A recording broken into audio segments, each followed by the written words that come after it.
Assalomu alaykum hurmatli do'stlar. Bugungi mavzuyimiz gepatit D va E viruslari haqida.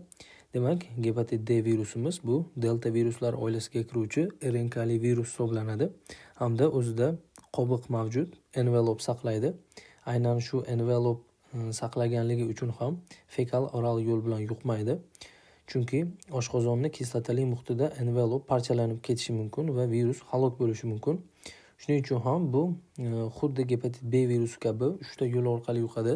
Birinchisi bu qon orqali, ya'ni parenteral, ikkinchisi jinsiy aloqa orqali, uchinchisi esa onadan bolaga perinatal yo'l bilan yuqishi mumkin.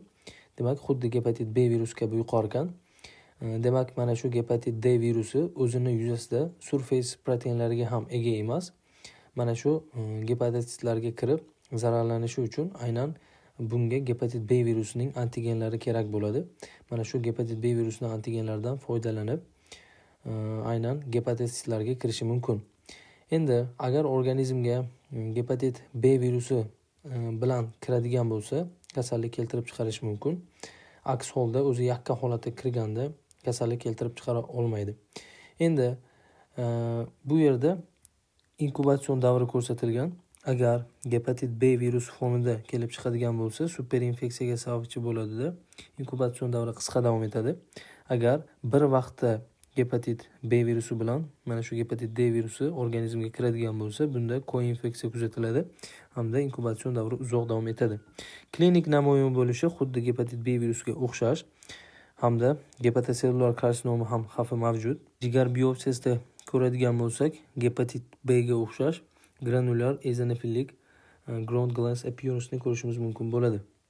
Endi gepatit E virusi haqida gaplashib o'tamiz. Bu virusimiz HPviruslar oilasiga kiruvchi musbat bir zanjirli RNK ga ega bo'lgan virus hisoblanadi hamda envelopga ega emas, ya'ni qobiq mavjud bo'lmaydi.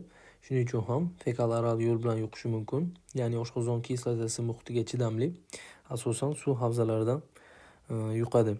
Inkubatsion davri qisqa davom etadi va klinik kechishda ahamiyatli joyida homilador ayollarda fulminant gepatitga sababchi bo'lishi mumkin. Mana shu jigarni massiv zararlanishi natijasida nekroz bilan kechuvchi o'lim ko'rsatkichi yuqori bo'lgan gepatitga sababchi bo'ladi. Gepatosellular karsinomi xavfi mavjud emas. Jigar biopsiyasida nekrozni ko'rishimiz mumkin bo'ladi. Demak, homilador ayollarda o'lim ko'rsatkichi yuqori bo'lib, tashuvchanlik holati ham mavjud emas.